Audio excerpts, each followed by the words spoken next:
Mas de meio século de história, isso é muita tradição. É claro que eu aprovo. Você ter o reconhecimento do MEC, pra mim, é um selo de garantia. Aprovadíssima!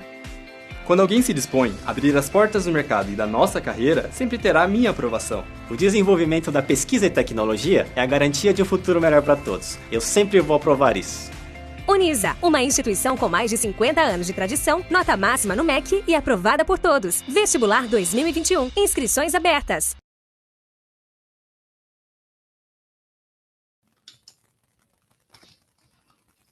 Olá, boa noite. Sejam bem-vindas e bem-vindos ao nosso encontro aqui do segundo webinar. É uma alegria estar com vocês. Começamos aqui ouvindo um pouquinho da vinheta, da história da Universidade de Santo Amaro, os 50 anos que nós já conquistamos. Agora já passou um pouquinho, né? A gente chama de meio século, mas nós já temos mais de 50 anos e é uma alegria receber vocês aqui. O curso de Psicopedagogia Clínica Institucional, ele é bem antigo na Unisa, ele foi criado em 97, eu sempre brinco que ele só não é mais antigo do que o nosso berço, né, que é o SEDES e a PUC São Paulo, que é de fato onde a psicopedagogia nasce aqui no Brasil e depois ela vai correndo aí pelos estados todos. E, enfim, a ideia hoje é contar um pouco sobre a compreensão da queixa escolar. Eu quero agradecer a presença de vocês. Nós temos aqui, né, nos participantes, eu dei uma passadinha nos nomes e encontrei queridas e queridos que já passaram pelo curso, hoje são terapeutas da aprendizagem, já formados. Temos as cursistas que daqui a pouquinho finalizam, se Deus quiser a gente engrena no nosso estágio agora, com a pandemia um pouco mais controlada, e também os colegas que receberam o convite, e eu tenho gratidão de vocês terem feito a inscrição, para que a gente tenha esse tempo aqui, esse tempo de reflexão, esse tempo de acessar o conhecimento e pensar sobre a aprendizagem, certo? Então, fica aí o meu abraço já antecipado pela parceria de vocês aqui comigo. E a ideia é a seguinte, a gente faz uma abertura com o tema, eu preparei um PowerPoint para ir organizando a fala, né, e como é que a gente vai fazendo as ancoragens. Quem já me ouviu sabe que eu gosto de organizar as aulas assim, não importa se são as aulas da pós-graduação ou as aulas do primeiro ano que eu tenho lá na prefeitura pela manhã.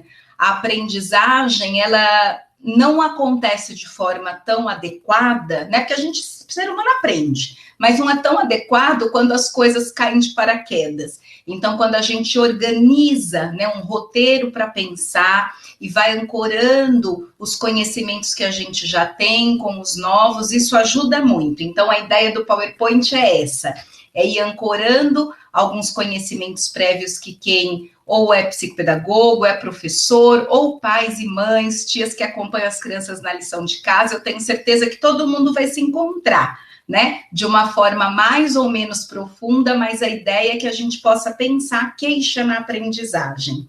E em tempos de pandemia, com o ano passado praticamente, sem a gente conseguir sistematizar a aprendizagem escolar, até engrenar a plataforma, tudo, esse ano um pouco mais ajustado, mas mesmo assim não é a mesma coisa do encontro presencial todos os dias.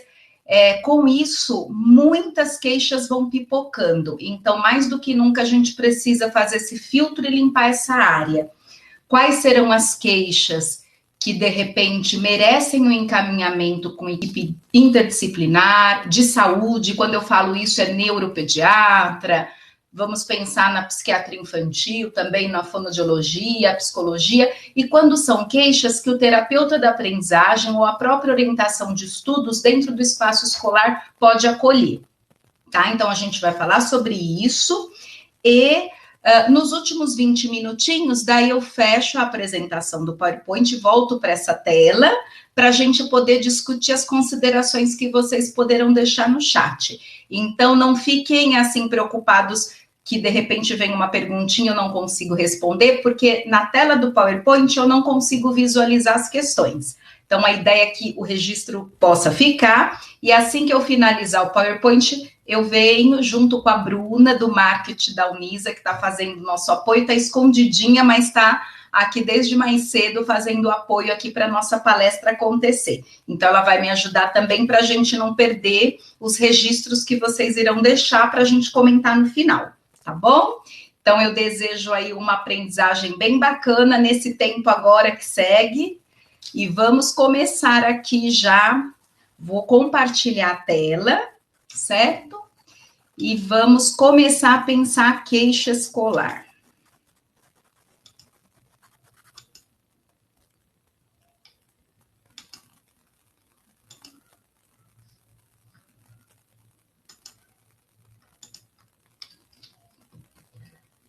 Pronto, essa é a nossa tela inicial, eu até compartilhei hoje à tarde, para reforçar o convite, né? O que acontece aqui no nosso título? Eu tentei incluir as principais queixas, né? Ou, no caso, o público-alvo da psicopedagogia, tá? Por isso que o nosso título já vai pensando transtorno, fracasso ou dificuldade. Vocês vão observar que aqui na proposta, né, disparadora para a gente refletir, eu não usei os conceitos de deficiência ou síndrome. Mais adiante eu comento com vocês. Mas porque, de fato, não era o objetivo principal, né? Ao longo da nossa conversa, e para quem já é terapeuta da aprendizagem, já formado, ou já está perto de se formar, já consegue entender essa diferença, mas para os colegas que estão assistindo aqui, sem esse percurso, às vezes só com o percurso da pedagogia, às vezes parece tudo a mesma coisa, né? Transtorno, síndrome. Então, a ideia é a gente também organizar esses conceitos. E deficiência ou síndrome não aparece aqui propositalmente. Nós vamos pensar isso adiante, e até pensar também como o organismo reage diante desses tipos de queixa, que num primeiro momento, como diz a psicopedagogia, chega como uma queixa-lamento. Alicia Fernandes, que é uma das autoras de base, bem importante, eu brinco que é a mãe da psicopedagogia, junto com Sarah Paim. A Sarah Paim, né, tinha mais idade, mas por conta, as duas argentinas de Buenos Aires, e por conta da ditadura argentina, Sarah Paim se exilou na França, mas a Alicia Fernandes continuou o legado de pesquisa da Sarah Paim. Então, quando a gente pensa em matriz teórica da psicopedagogia, a gente tem esses dois nomes muito fortes, Sarah Paim e Alicia Fernandes.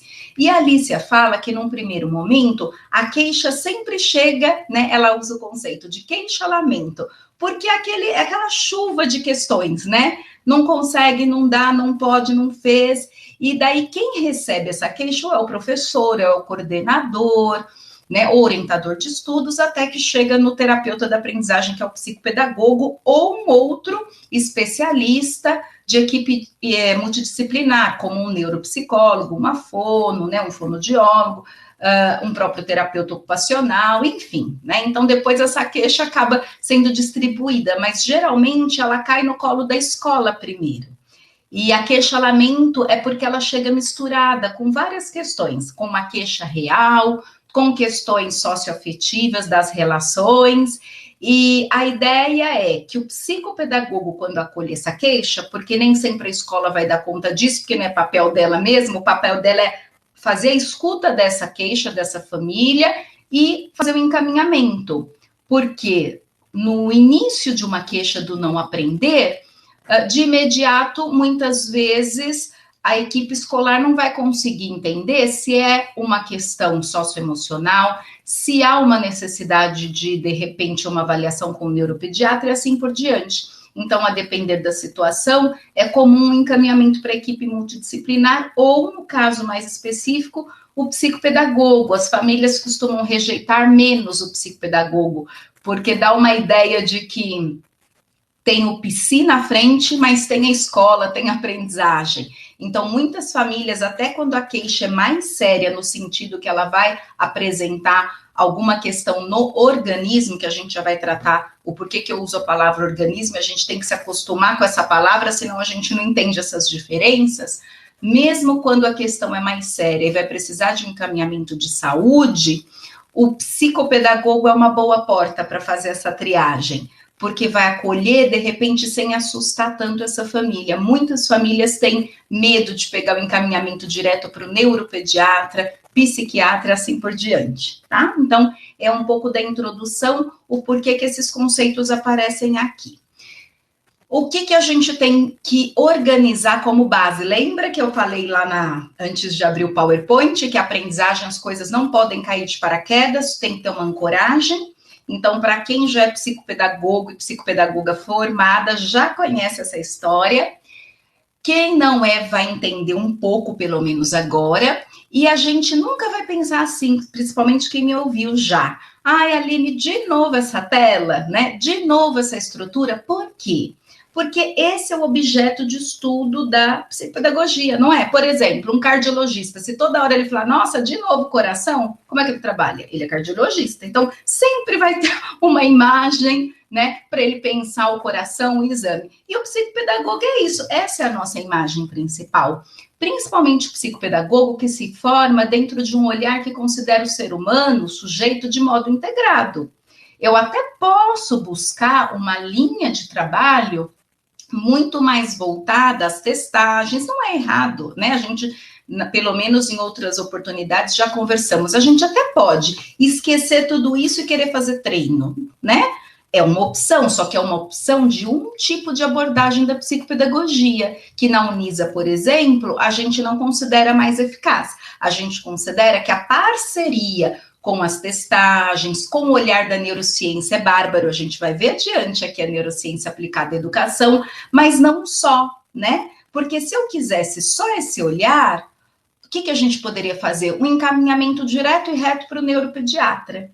Então, se a gente faz um olhar psicopedagógico, é a chance de enxergar que esse sujeito pode apresentar um sintoma na aprendizagem. Pode ser que a queixa dele não esteja ali no aprender como disparador. A imagem de um iceberg, a ponta do iceberg é a queixa. Não sabe ler, não sabe escrever, calcular, atrapalhadinho na escola, tá. É isso que faz o encaminhamento.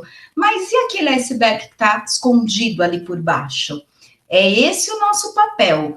Fazer uma organização, eu sempre falo a ideia da balança, o que está pesando mais, aspectos subjetivos ou objetivos? Por isso essa tela, para um psicopedagogo que tem uma visão de sujeito integral, é essencial, tá? Porque aqui a gente vai lembrar que a psicopedagogia é uma área de conhecimento, ela ainda não é ciência, é uma área interdisciplinar, que tem como objeto de estudo a aprendizagem humana e suas dificuldades. Então, isso, quem já é psicopedagogo tem que dormir, eu brinco com vocês, né, com os cursistas, tem que dormir assim em cima desse conceito. Por quê? Porque esse é o nosso lugar, principalmente numa contemporaneidade que a formação está tão ruim, tão fluida. Então, você acolher uma escola, uma família, fazer um bom relatório para um médico, para uma equipe multi, falando deste lugar, muda toda a história. Por quê? Porque você não é mais um psicopedagogo pelo mundo, você é alguém que sabe de que lugar você fala, né? Então, nesse sentido, o que a gente caminha? Então, com uma psicopedagogia como área de conhecimento interdisciplinar, que tem como objeto de estudo a aprendizagem humana e suas dificuldades, e daí a gente cai aqui, inevitavelmente. Isso tudo quer dizer o quê?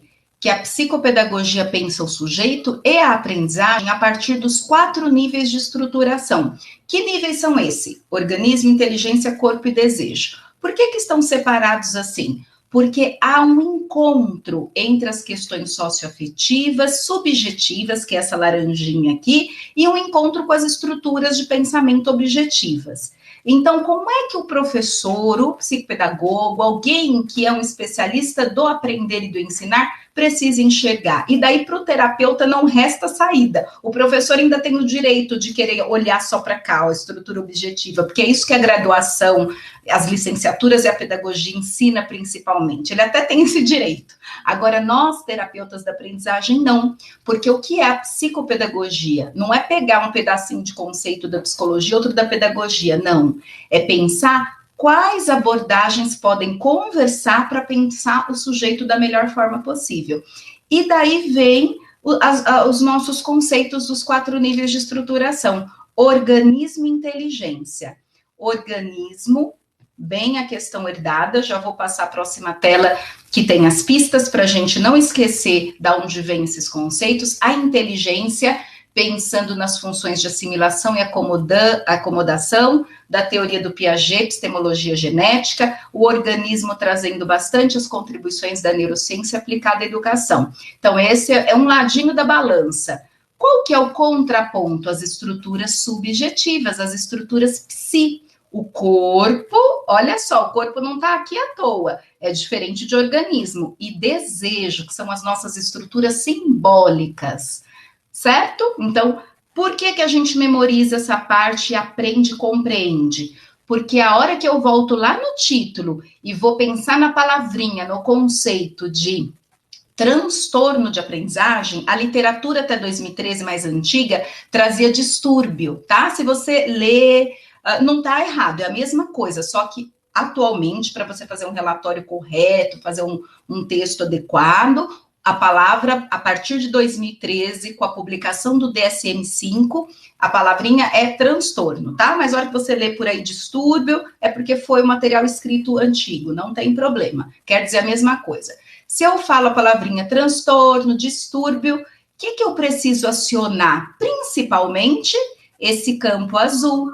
Por isso que a essência, a sementinha da nossa grande árvore do conhecimento, né? Que eu sempre falo, não importa se você está alfabetizando ou se a gente está aqui na palestra. Ninguém pendura uma pera, uma maçã numa árvore que não tem raiz e caule, né? Não adianta querer ir para o fruto. Então, isso aqui é a nossa raiz. É a raiz do professor e principalmente do terapeuta de aprendizagem. Até chegar lá na ponta, que é o transtorno, eu preciso passar por essa árvore do conhecimento. Cadê o caule, cadê a raiz? São essas estruturas aqui para pensar.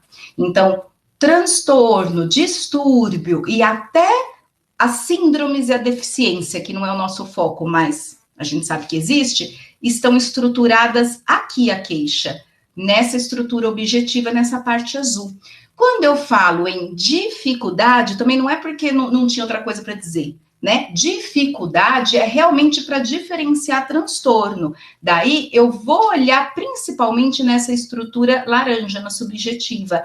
É claro que o ser humano é integrado e a gente faz uma explicação separada para ser didático, né? Não é tudo assim tão preto no branco, porque o ser humano é muito complexo. Mas a base, a raiz, da onde eu olho primeiro? Se eu penso em dificuldade, eu acabo apostando um pouco mais no primeiro momento aqui, ó. Como é que está o corpo e o desejo desse sujeito?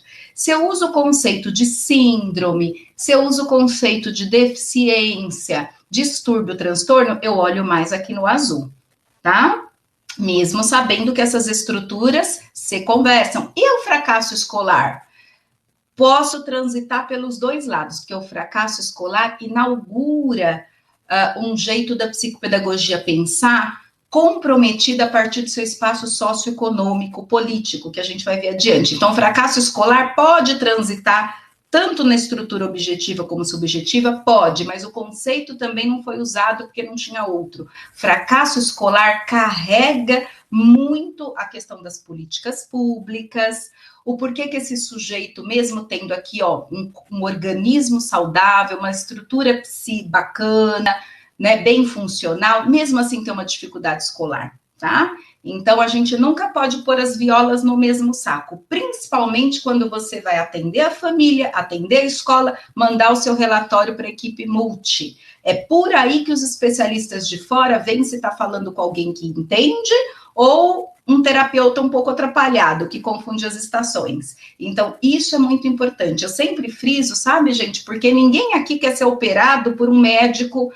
mal formado, não é verdade? Ninguém quer entregar sua causa na justiça para um advogado atrapalhadinho. Ninguém. Então, nós precisamos assumir, enquanto educadores, professores, psicopedagogos, o lugar do conhecimento. A gente não está falando uma coisinha aqui, outra ali. A gente tem um objeto de estudo, né? Esse é o lugar do professor, o lugar do terapeuta da aprendizagem. Acho que isso é prioridade, senão a gente não ocupa o nosso espaço social, nossa função social, né? E daí fica essa história de que tudo cabe, que todo mundo sabe ensinar, não sabe, né?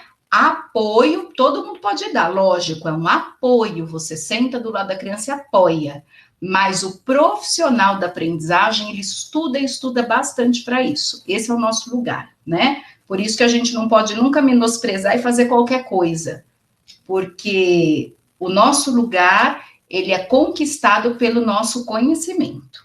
Vamos adiante, mais um resuminho, tá? Estamos parando um tempinho aqui, porque aqui é a nossa raiz, o nosso tronco. Sem isso, não dá para fazer frutos aqui na frente, tá? Então, voltando aqui, o que é o organismo agora com mais pistas? Aquilo que é herdado e biológico, tá? Vou já dar uma pista para você começar a pensar. Síndrome de Down. Posso ter queixas aqui em outras estruturas? Claro que posso, mas onde está pegando, onde é o disparador? Organismo. Perceberam essa correlação? Tá? Mas estou pegando a síndrome de Down porque é mais conhecida. Ou vamos pensar numa deficiência intelectual. Não importa se ela é leve, moderada, severa, enfim, né? O organismo diz respeito à nossa herança biológica. Tá? Se eu tenho, por exemplo, numa deficiência intelectual leve, você pode fazer o melhor estímulo do mundo. Vai ajudar o sujeito? Claro. Mas vai fazer com que ele conquiste uma aprendizagem estruturada operatória formal? Não. Porque a deficiência intelectual leve, a capacidade cognitiva do sujeito é comprometida. Comprometida de que lugar? Do lugar do organismo. Tá? Então, é por aí que a gente vai, quando acolhe a queixa na escola ou no consultório, ou a própria família, né? Caso tenha pais aqui, ouvindo a palestra, a voz, enfim, como é que a gente vai limpando as estações? Como é que eu vou me preocupando mais com a área médica ou menos, tá? Corpo é o parzinho aqui do desejo, essa estrutura simbólica, é a relação que constitui o outro, são as experiências, as relações, os vínculos, por isso que eu brinquei assim, que corpo confunde, né? Ah, Aline, mas braço e perna não é corpo? Dentro da nossa estrutura aqui, não. Braço, perna, tronco, cabeça, isso é organismo, é herança biológica. Porque a gente vira sujeito, não é só porque nasceu com braço, perna, tronco, que às vezes nasce sem, dependendo se é uma deficiência física. A gente vira sujeito, a gente se constitui sujeito, é na relação, é no olhar com o outro, né? É no nosso espaço psi. Então, o corpo é isso. Inteligência, parzinho do organismo, ó, estrutura lógica. Aqui, para quem até está anotando, já pode anotar aí, sistema nervoso central. É aqui que entram as contribuições da neurociência aplicada em educação. Aqui que a gente tem que pensar habilidades cognitivas de linguagem, memória, atenção, praxias, flexibilidade do pensamento, controle inibitório, tudo aqui, tá? E o outro, né, que eu havia comentado, o parzinho do corpo, que é o desejo, é o nosso símbolo, são as estruturas da subjetividade, do significado. Vamos dar um exemplo bem tranquilo aqui para quem, de repente, ainda não estudou isso, para a gente pensar o que eu estou chamando ali de desejo, da nossa estrutura psi. Vamos pensar numa memória. Às vezes você tem um objeto na sua casa, uma caneta, né? Eu já dei esse exemplo na aula, porque isso tem aqui em casa comigo. Se alguém chega aí na tua casa e não sabe da história, é só uma caneta, uma coisa assim sem graça, se quebrar nem vai ter problema. Mas vamos imaginar que essa caneta foi um presente da madrinha de uma colega que às vezes já faleceu, ou tá viva, mas trouxe para você e tem um significado, disse que com aquela caneta você poderia assinar algo que faz parte dos seus sonhos. Então essa caneta saiu do lugar comum, do lugar da comunicação, que é o lugar do significado, e assume um lugar de sentido, né? É igual um cachorro que eu posso passar na tua garagem e olhar, é um cachorro, bem cuidadinho, mal cuidadinho, é um cachorro, tá? Mas para você não é só um cachorro, para você tem todo o investimento de afeto. Percebe o que a gente está chamando aqui de desejo? É uma estrutura que aciona as experiências de afeto, de vínculo, que tira aquela experiência, aquele objeto do lugar comum e aciona a sua emoção, sistema límbico. Tá? Então, com isso, Esclarecido, vamos adiante. Bom, sabendo dessa balancinha, hora mais organismo, corpo, desejo, psi, tudo isso, eu começo a organizar como eu enxergo essa queixa. É claro que na psicopedagogia a gente tem um protocolo, a gente vai aplicar, tem a parte de testagem, tem a parte dos desenhos, tem os jogos que a gente usa bastante, tem outros protocolos lá de construção. A escola não vai fazer esse caminho, né? A escola tem as avaliações, tem a observação do professor, o registro do aluno, a sondagem, enfim. Cada profissional tem o seu modo de organizar o olhar para poder enxergar melhor essa queixa. Mas pensando nesse papel da psicopedagogia, o que a gente começa a considerar quando chega a questão do ler, escrever, calcular, etc. A gente vai olhar aqui, ó, durante o protocolo que está sendo aplicado, que a gente aprende a aplicar. Aspectos orgânicos. O que tem lá na minha balancinha que talvez indique que eu preciso finalizar a minha avaliação e pedir para a família, levar num neuropediatra, num psiquiatra infantil ou num outro profissional de saúde. Tá aqui, ó, nessa linha, aspectos orgânicos. Aspectos cognitivos. Eu vou pensar ali no sistema nervoso central, todos os fundamentos biológicos da educação, justamente aquilo que a gente estava falando, memória, atenção, as funções cognitivas, praxia, linguagem, funções executivas, isso que eu vou enxergar. Ah, Aline, mas eu sou professora, eu não tenho protocolo. Claro que não tem, eu entendo, mas na sala você já tem algumas pistas, como esse sujeito organiza o material, se ele esquece todo dia ou não, se ele leva, se ele consegue acompanhar, bate o sinal do professor se for um Fundamental 2, como é que ele organiza essa troca de horário, se for os menorzinhos, como que ele organiza esse caderno, lógico que quanto menor vai ter a monitoria do professor, mas como é que ele vai construindo memória de trabalho para já se organizar, já abrir a página certa, como está a coordenação motora, como que estão as estratégias, porque as estratégias têm a ver com planejamento, organização, antecipação de pensamento. Então, mesmo na escola, que não é ambiente terapêutico, os professores têm esse olhar, ele já consegue observar aquela criança ou aquele adolescente que tem uma desenvoltura na hora que é feita uma instrução, ela já vai se organiza na instrução dada, o outro precisa que a instrução seja repetida. Então, tudo isso a gente vai observando, tá? Aspectos emocionais, lembra lá da balancinha, desejo e corpo, aspectos sociais, os vínculos e os aspectos pedagógicos, porque a gente precisa lembrar muito disso, né? Senão a gente põe todo o peso, às vezes, no psi, na emoção, na escola, na pandemia, na família, mas tem os aspectos pedagógicos. Principalmente se a gente está pensando em escola privada, que elas se organizam de modo muito diferente. Então, um é apostilado, outro não é, o outro tem uma pedagogia mais diretiva, o outro menos diretivo, o outro interfere até na cor dos objetos que os alunos levam, outras não. Então, isso tem que olhar, né? Aspectos pedagógicos, que eu digo, gente, que às vezes as pessoas não me entendem, mas quem já passou pelo curso sabe, né, meu jeito de falar com vocês. Escola é muito parecida com igreja, tem para todo gosto, tá? Pensem nisso. Então, não estamos falando de certo nem errado. Tem criança que ou adolescente super se adapta em escola rigorosa, cheia de prova toda hora, aquela lição de casa infinita, né? A família adora fazer, eu brinco em casa, né, quando vem aquelas lições de casa, terrário, sistema solar, sabe aquelas coisas? Tá funcionando, gente? Toca o barco. Tem família que não consegue fazer uma folha de lição de casa. Como é que vai pôr a criança num método apostilado que tem lição a vida inteira, até nas férias, e cada semana é um terrário para construir? Essa é a visão de quem? Do terapeuta, para orientar a família. Não é falar tira ou deixa na escola, mas é dar essas pistas. Se a própria família não tem funcionalidade, horário para acordar e refeição, como é que ela põe naquela escola mais rigorosa? É lógico que aqui a gente não vai entrar porque não dá tempo. Isso já é uma sombra, né? Isso já é um aspecto do psi. Como é que a família não consegue se organizar, né? Ser funcional, e daí ela escolhe uma escola rígida. Percebe que é uma transferência projetiva? Você põe para o outro a função que é sua, mas isso quem dá a notícia para o pai, para a mãe, para a tia, para a madrinha, é o psicopedagogo, é o terapeuta. A escola não vai entrar nessa cumbuca porque costuma dar ruim, né? A família pôs ali, a escola vai seguindo. Mas muitas crianças não acompanham, por quê? Porque não é fácil acompanhar a atividade escolar. Alguém tem que dizer isso para a família.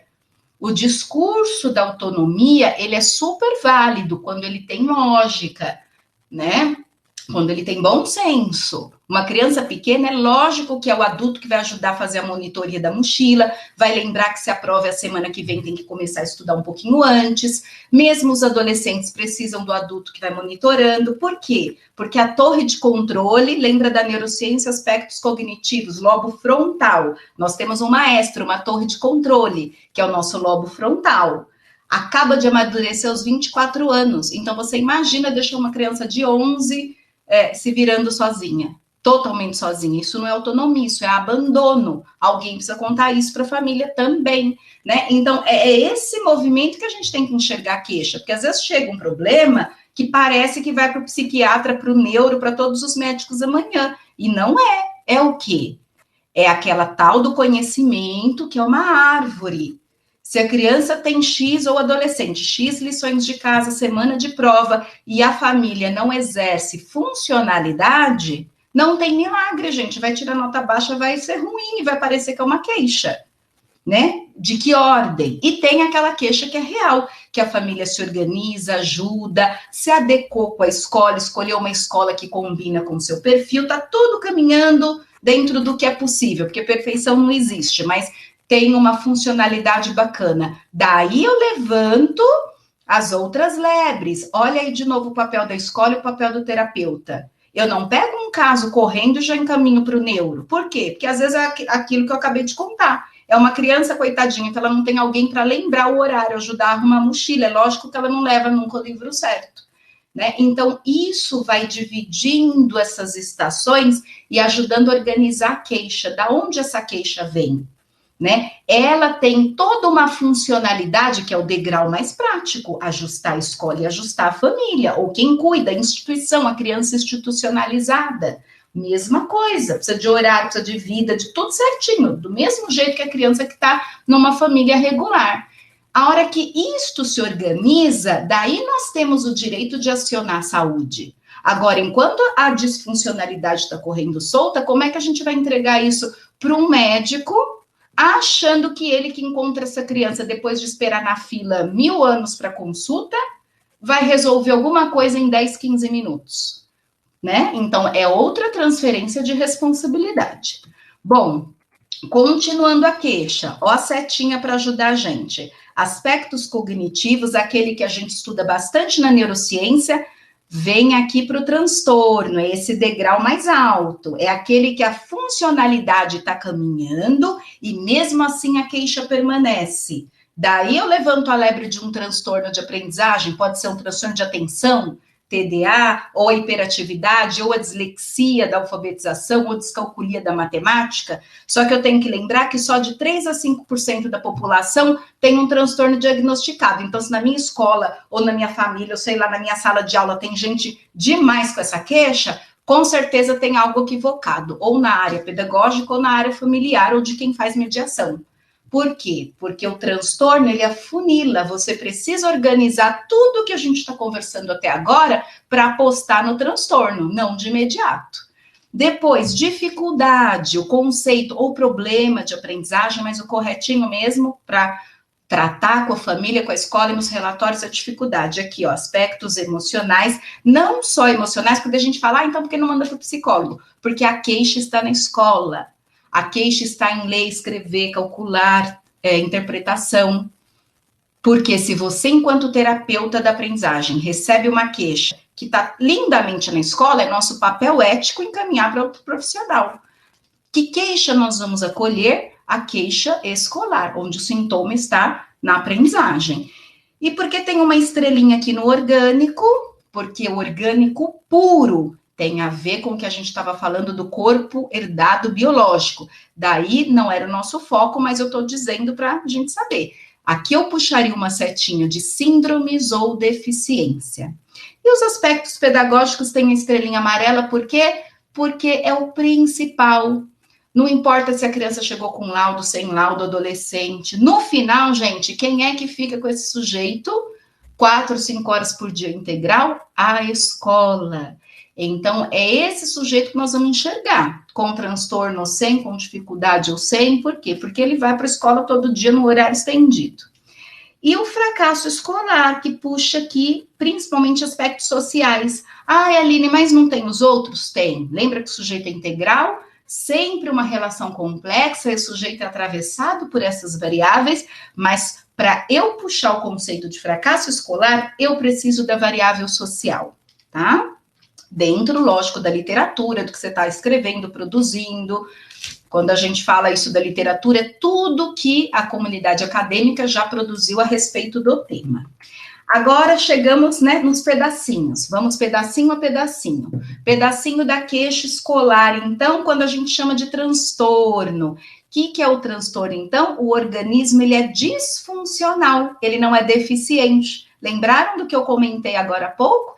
Então, não é o corpo biológico que tem a queixa, né? É dentro do que a gente viu ali nos aspectos de inteligência, principalmente as funções cognitivas e funções executivas. Aqui é um resuminho, a gente vai ter adiante mais imagens, tá? Dificuldade é o principal objeto de estudo da psicopedagogia. Essa dificuldade, ela é muito engraçadinha, gente, porque é assim, ó, às vezes, quando a família consegue consulta, ou porque esperou na fila, ou porque tem convênio, não importa, vem com aquele relatório, olha, o neuro diz que não tem nada, né? A professora fica de cabelo em pé, o professor fala, gente, como não tem nada? Né? Por quê? Porque não tem marca biológica, que é outra palavra importante para nós. Marcador biológico. Quando a gente fala de síndromes ou deficiências, geralmente tem um marcador biológico. Lembra da síndrome de Down? Faz o exame do cromossomo e vem, não é imaginativo, vem no exame. Isso a gente chama de marcador biológico. Isso coloca a queixa no lugar do organismo, no lugar da síndrome da deficiência. Transtorno, não. Você pode fazer uma queixa, por exemplo, de dislexia, que é uma queixa, né, da leitura e da escrita. Você pode fazer vários exames, esses mais corriqueiros do neuropediatra, e não vem nada. Por isso que ele acaba falando, ó, volta para a escola e tudo bem. Por quê? Porque a gente ainda não tem marcador. Adiante no transtorno, eu vou mostrar uma imagem do cérebro, né, para a gente pensar nos lobos, tudo. É claro que a queixa da dislexia tem uma disfuncionalidade, principalmente do nosso lobo temporal, que é essa região próxima da nossa audição, onde processa informação, região parietal, que é da linguagem, mas você não consegue fazer um exame específico. Aline, mas a Unicamp está estudando. Uma graça, referência, a professora Silvia Ciasca na Unicamp.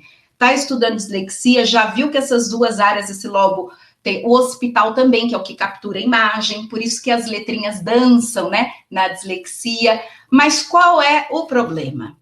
Você tem lá todas as crianças na pesquisa, 90% das que têm a queixa, que a gente julga que é dislexia, tem ali acionando menos nos exames de neuroimagem essas áreas da linguagem. Você fala, pronto, é isso. Daí sempre tem alguém para estragar a festa. Tem uma criança que lê e escreve super bem, mas que o exame de neuroimagem deu igual. Perceberam a diferença? Por isso que a gente diz que não tem marcador, porque não é tipo batata, sabe? Faz e vê. Não é igual síndrome de Down, faz o exame cromossômico e resolve.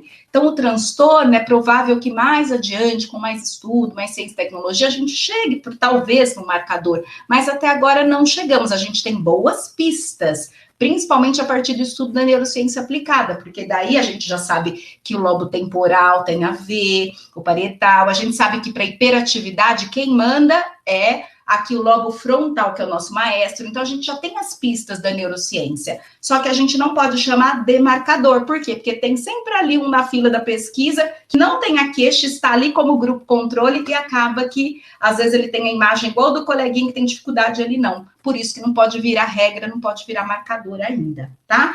E o fracasso escolar, desencontros que envolvem a aprendizagem e a função social da escola. Isso é muito importante, porque a gente vai pensar as questões de desigualdade, de dignidade, de acesso ao trabalho, acesso à moradia, acesso à renda, né? E também da outra palestra a gente abrir aqui, porque no momento que a gente vive global e principalmente a agonia que vive o Brasil, vocês imaginam o tanto de queixas que, se a gente for fazer limpeza diária, sobra fracasso escolar. Como é que aquela criança consegue aprender? Nós tivemos essa queixa na nossa escola agora há menos de um mês. uma família lutando com todas as forças que vocês pensarem para trabalho, para moradia, foram despejadas e foram para o centro da cidade atrás de um albergue, porque os bairros mais, né, menos centrais não tem albergue familiar, percebe?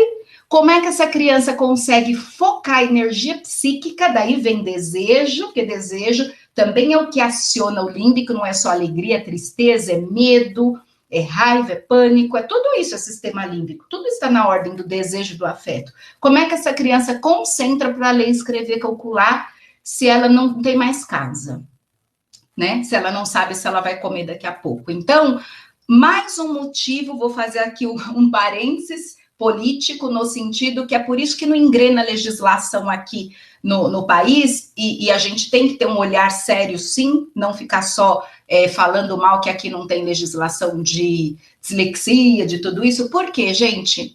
Isso que eu estou contando é São Paulo. Pensa os extremos desse país, o tamanho desse país. Se a gente não cuidar bonitinho da funcionalidade, lembra a primeira parte da palestra?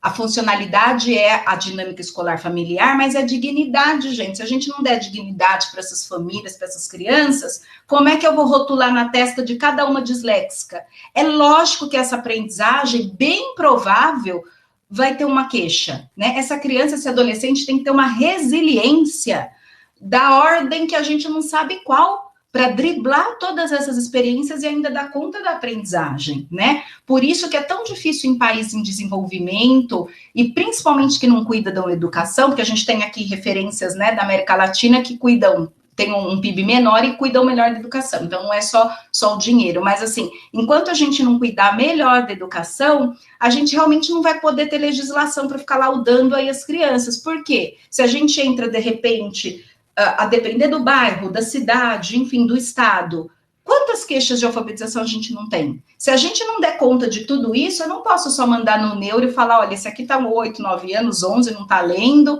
deve ser disléxico, percebe?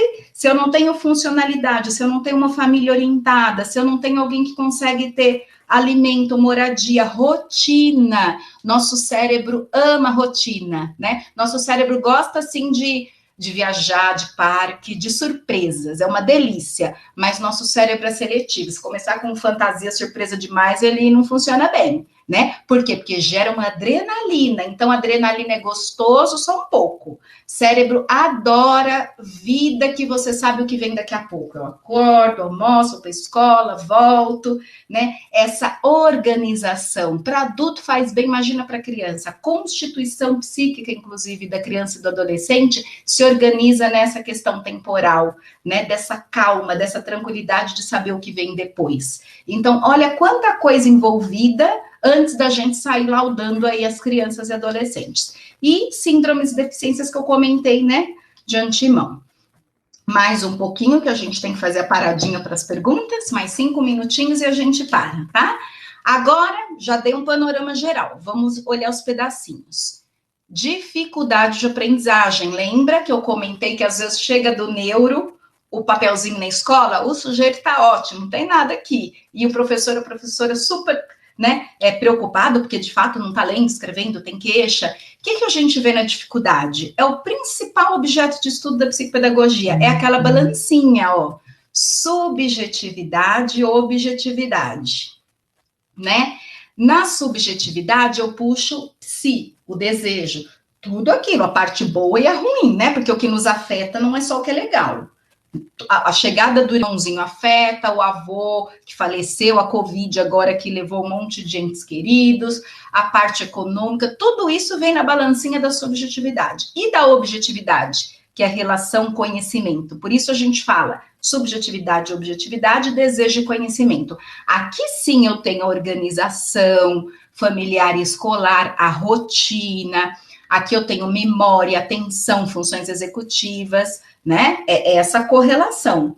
E o que vem de muito forte no conceito de dificuldade? Vínculos, as relações que nos constituem sujeito. Vínculos primários são aquelas relações lá de quem cuida. Ai, você tem mãe, pai, vó, madrinha, ótimo. Ai, não tive, fui para o abrigo, tudo bem. Teve alguém que olhou por você, que deu alimento, que trocou, que acompanhou, né? Porque ser humano não sobrevive sozinho.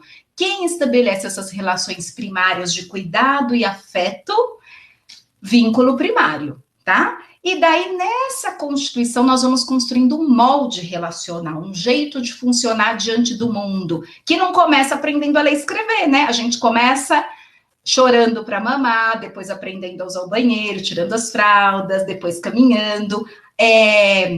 Eu gosto muito de falar do alimento, como é que a criança, nossos alunos, filhos, sobrinhos se comportam diante dos alimentos. Eles estão abertos para conhecer os alimentos? A gente oferece? O mundo vem por aí, gente. A criança não chega no mundo lendo, escrevendo, fazendo conta. As nossas experiências de aprendizagem, elas constituem nessas relações da comida, do andar, do levar a criança para ver uma área, tomar um ventinho, né? Um sol. Eu falo que isso às vezes a gente se perde. Isso dá um pipinão lá na frente, né? Você quer deixar uma criança feliz, não precisa ser aquele dinheiro todo. Pega na mãozinha e dá uma volta no quarteirão, leva a criança na feira, vai comprar pão, leva junto, pelo menos às vezes. Por quê? Porque isso é interação, isso constrói memória, isso constrói experiência, né? Isso é vínculo primário. Por quê? É com essa experiência que ela vai para o vínculo secundário, que é a educação formal. Ai, Aline, mas eu sou professor de educação infantil e meus alunos chegam com 6 meses na escola. Ótimo! Vínculo secundário, só que isso não invalida. Não importa que essa criança fique com você das 7 às 7. Ai, você deu comida, ensinou banheiro. Ótimo! Não invalida as experiências primárias. Os afetos primários, eles se constituem em um outro lugar da psique. Por isso que não importa se foi para a escola super cedo ou só na hora que era para ir.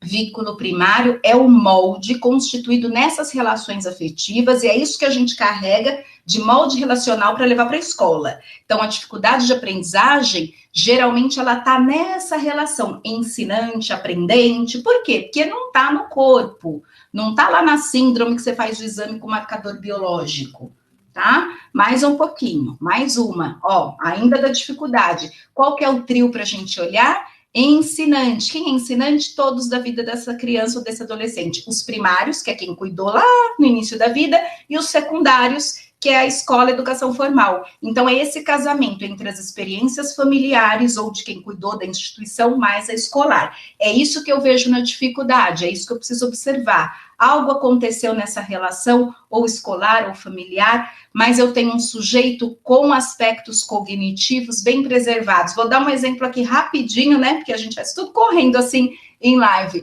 Mas alguém já teve isso na escola, né? Aquele sujeito que às vezes não consegue acessar leitura, escrita, mas é uma graça para ajudar a gente no dia da festa. É o que monta o som, é o que é gentil, que ajuda a professora a carregar as coisas, pega o microfone. Ou seja, eu não posso dizer que esse sujeito é uma deficiência intelectual porque ele não está lendo com 13 anos. Joga bem, às vezes na educação física, apita, sabe as regras de tudo. O que eu estou querendo dizer? Que aquela linha de organismo está preservado.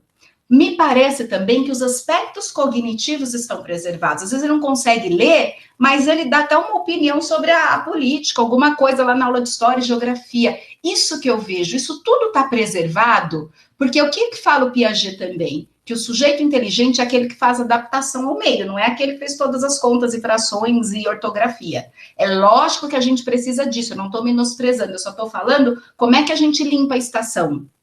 É um sujeito que tem N queixas, mas é ativo em tudo que eu estava comentando, ou não? Ai, Aline, ele tem queixa sim, queixa para ouvir instrução, é super gentil, quer ajudar, mas às vezes não entende o que a gente pediu, às vezes não fez memória da informação, percebeu que mudou de lugar?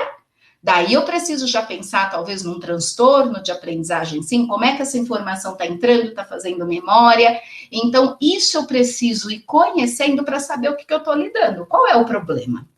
Fracasso escolar. Comentei que a gente tem um viés importantíssimo de cultura, de sociedade, viés político-econômico.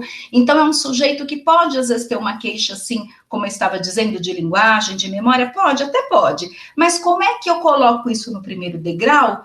Comentando essa família que eu abri para vocês, a experiência que nós tivemos na escola. Percebe? Se essa criança tiver uma queixa, que inclusive eles tinham, de aprendizagem, é difícil eu ir correndo e falar que é um transtorno se eu tenho todas essas questões da desigualdade muito fortes naquela história de vida, na história da família. Por isso que fracasso escolar perpassam as questões políticas, sociais e econômicas. Quem vai atender os alunos adultos em EJA, que já carregam uma experiência ali de vida, alunos institucionalizados, alunos de contraturno, às vezes em instituições não governamentais que oferecem esse apoio. Então, você tem que enxergar também como é organizada essa funcionalidade do ponto de vista político, econômico, social do sujeito, tá? Esse é um atravessamento que a gente precisa olhar quando há esse atravessamento na queixa, tá? Que é todas as questões aí que eu chamo aqui de responsabilidade compartilhada, né? A imagem aqui da meritocracia, é lógico que quem é atravessado por todas essas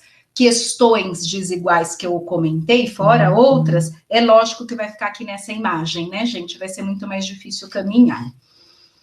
E, por fim, os transtornos, e daí sim os transtornos a gente está tratando justamente dessa questão dos aspectos cognitivos, né, dos aspectos das funções executivas. Eu não vou ler, né, de repente quem está aí na palestra pode printar a tela para ler depois, porque a gente faz aqui uma conversa corridinha, mas eu tirei justamente do DSM para a gente pensar no conceito.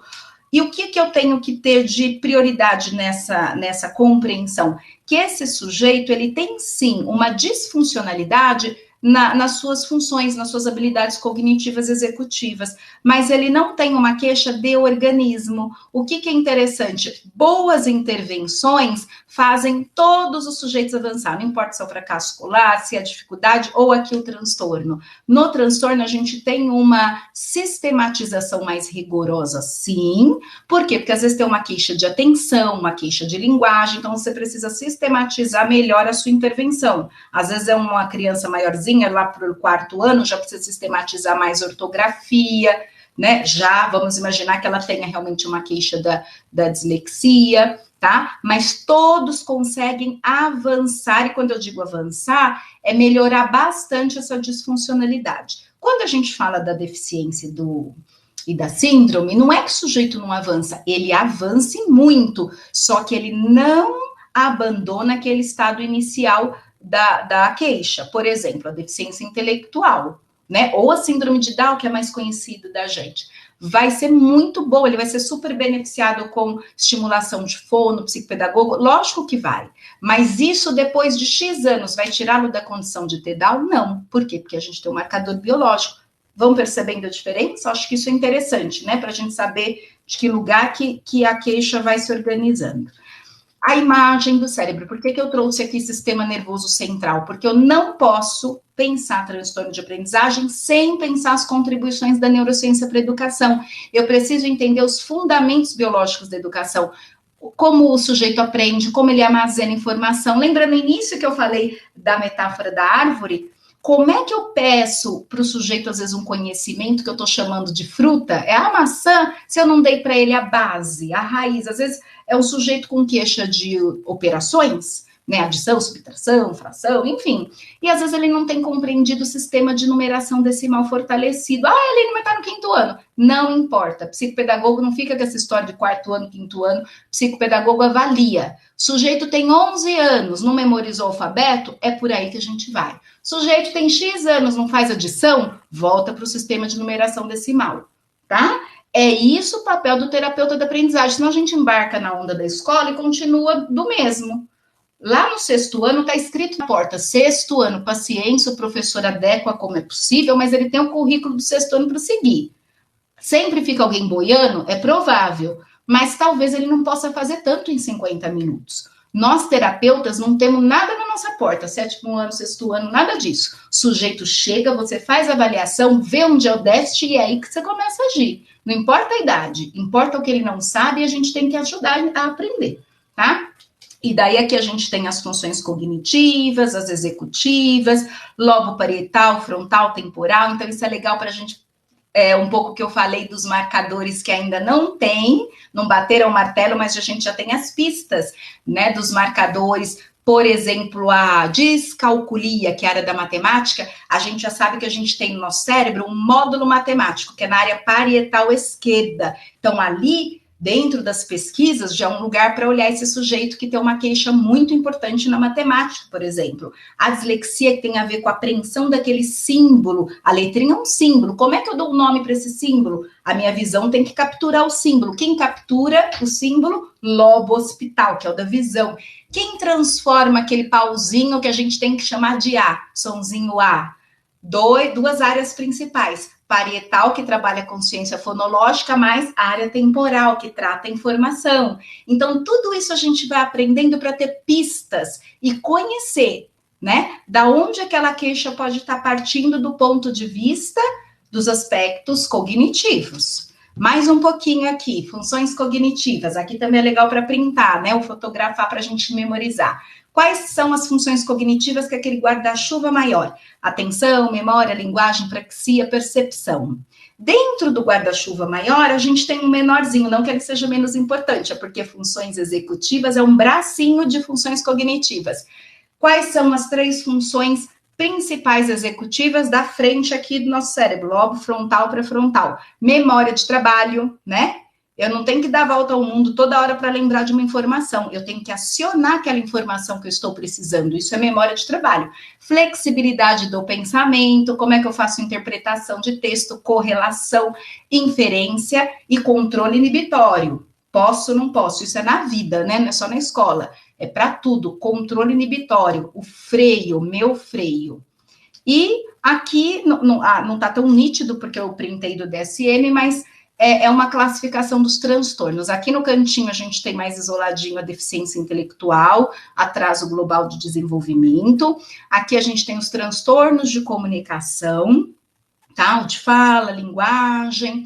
Aqui a gente tem o TEA, o transtorno do espectro autista. Aqui a gente tem o TDAH, transtorno déficit de atenção e hiperatividade. Essa hiperatividade é super estudada aqui no lobo frontal, que é o controle, a questão atencional. Aqui nessa outra coluninha a gente tem os transtornos de aprendizagem, seja de leitura, escrita, né, ou a questão da matemática.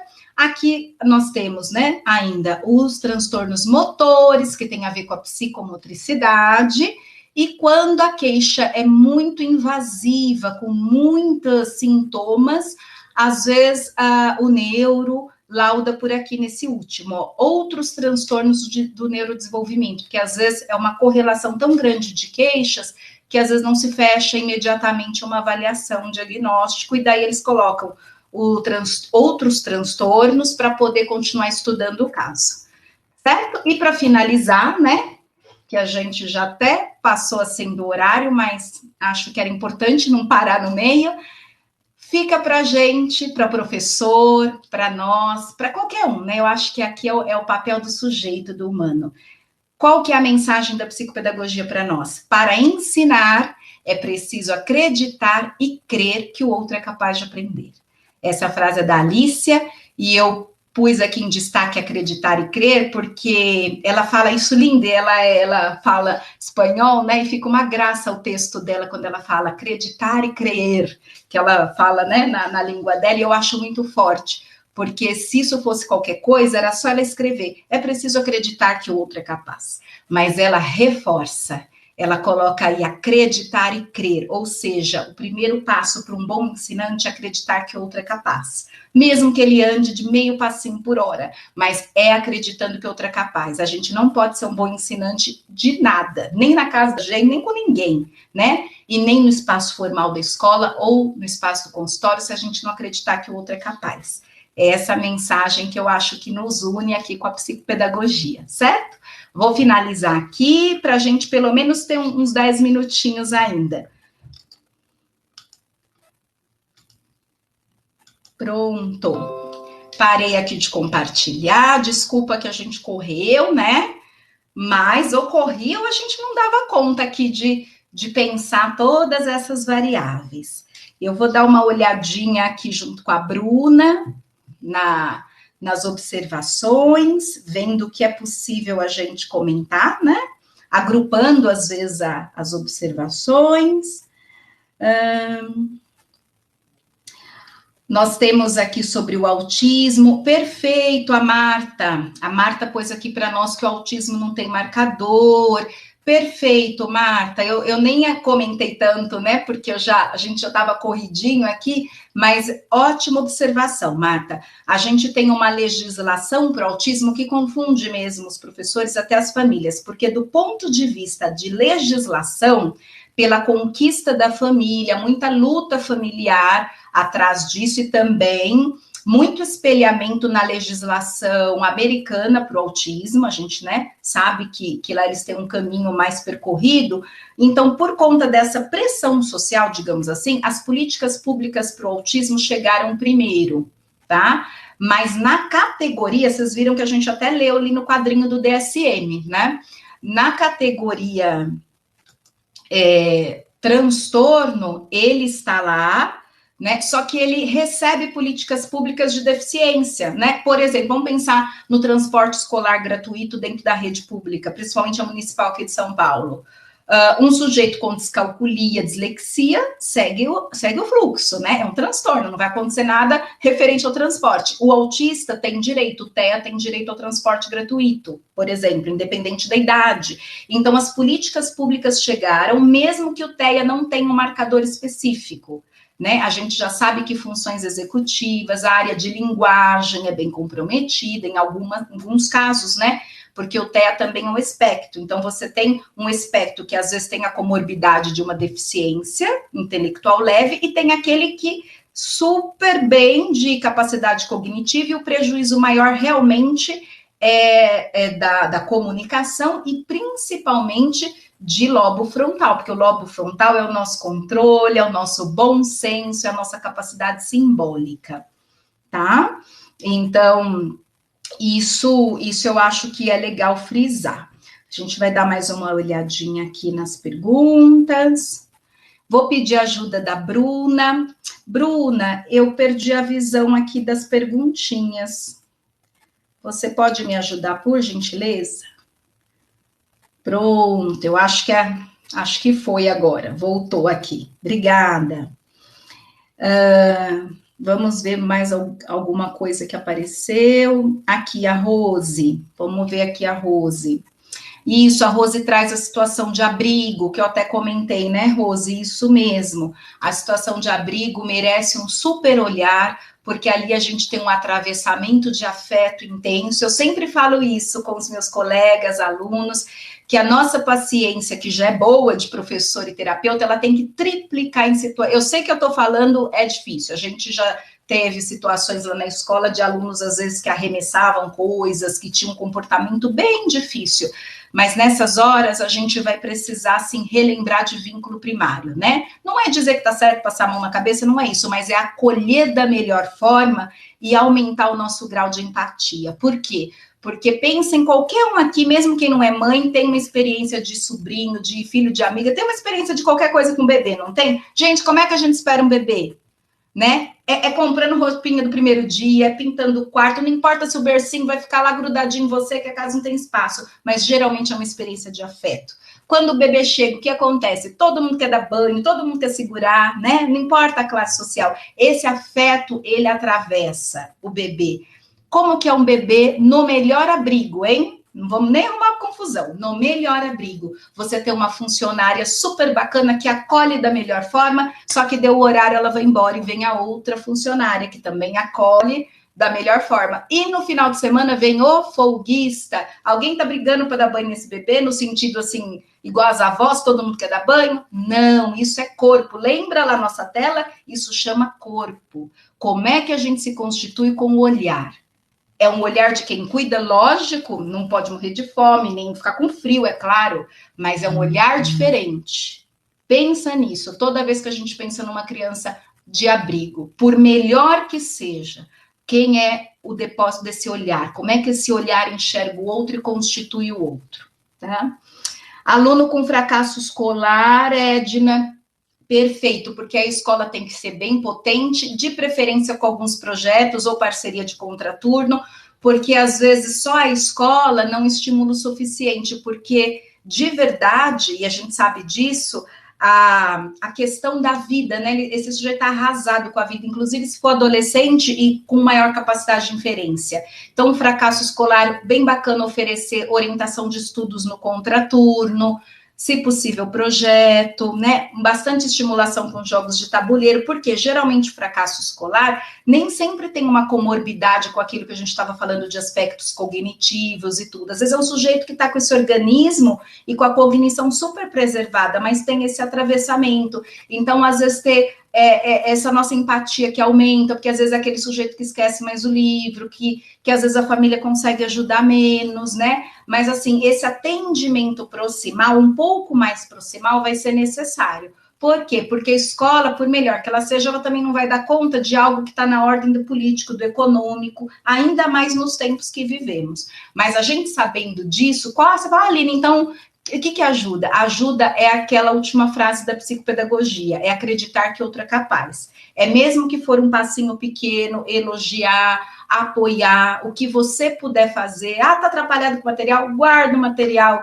no armário. Sabe aquela coisa, gente, parar de implicância? Parar de implicar que o mundo está difícil, e nós que atendemos a grande periferia, o Brasil real, a gente tem que ter muita esperança freiriana do esperançar, né? Tentar não arrumar confusão com a família que já está arrasada.